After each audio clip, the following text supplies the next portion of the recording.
Hello everyone, कैसे हैं आप लोग। उम्मीद बढ़िया होंगे। इस कोरोना काल में अपने घरों में रहें, सुरक्षित रहें, ठीक है। अपना और परिवार का विशेष ध्यान रखें। इस दौरान आपकी पढ़ाई में कोई खलल या व्यवधान न पड़े, इस बात का भी ध्यान रखें। मैं मनीष कुमार सिंह आपकी तैयारी को लगातार एक आधार प्रदान करता रहूँगा। जीएस की तैयारी के लिए आपको परेशान होने की ज़रूरत नहीं पड़ेगी। मेरे साथ साथ आप भी आगे बढ़ते रहेंगे, ठीक है। आज जो टॉपिक है भूगोल का है, मरुस्थल टॉपिक। एक महत्वपूर्ण टॉपिक है। कई बार सवाल पूछे जाते हैं कि निम्न में से कौन सा मरुस्थल किस देश में है, मिलान करने वाले सवाल आते हैं। या पूछता है गर्म है या नहीं, उपोष्ण मरुस्थल है या शीतोष्ण मरुस्थल है, ठीक है। किसी मरुस्थल की अवस्थिति देगा, ठीक, पूछेगा उसका संबंध किससे है, ठीक। या कुछ कथन निष्कर्ष टाइप के भी या सेंटेंस वाले सवाल कि महाद्वीपों के कौन से तटों पर मरुस्थल पाए जाते हैं, किन अक्षांशों में पाए जाते हैं, मरुस्थल क्या है, वर्षा कितनी होनी चाहिए, ठीक है।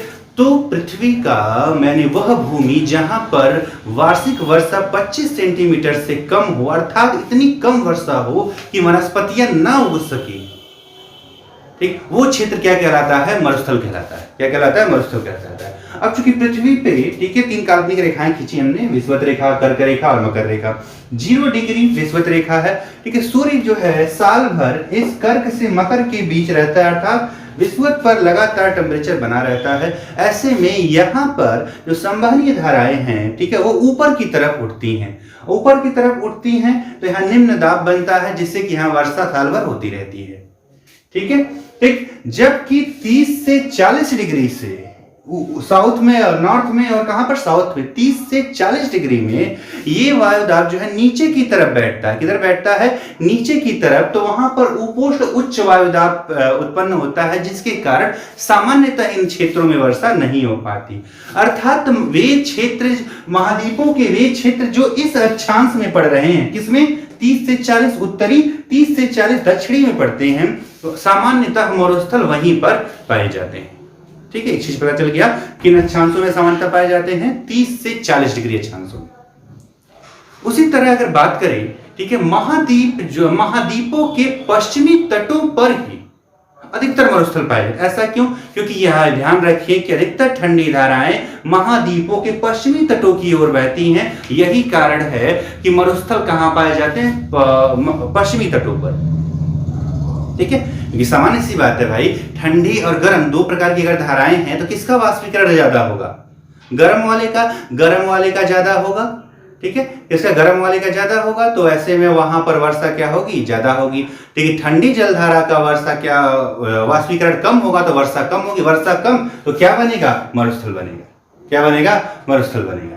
ये क्या बेसिक सी बात। अब जानेंगे कि विश्व में कुछ प्रमुख मरुस्थलों के नाम और कहां पर हैं। जैसे कई बार पूछता है, ठीक है, सहारा मरुस्थल की स्थिति क्या है, या सिम्पसन कहां पर है, ठीक है, या गोबी कहां पर है, या गोबी किस प्रकार का मरुस्थल है, भारत में लद्दाख किस प्रकार का मरुस्थल है। इन मरुस्थलों के बारे में जानते हैं, ठीक है, देखते हैं, ठीक है, विश्व के कौन कौन से प्रमुख मरुस्थल हैं, ठीक। तो विश्व के प्रमुख मरुस्थलों को देखते हैं, ठीक है। उत्तरी अमेरिका में ग्रेट बेसिन, सोनोरन, ठीक है, देख रहे हैं, पश्चिमी तट पर है। मैंने कहा था ना पश्चिमी तटों पर पाए जाते हैं।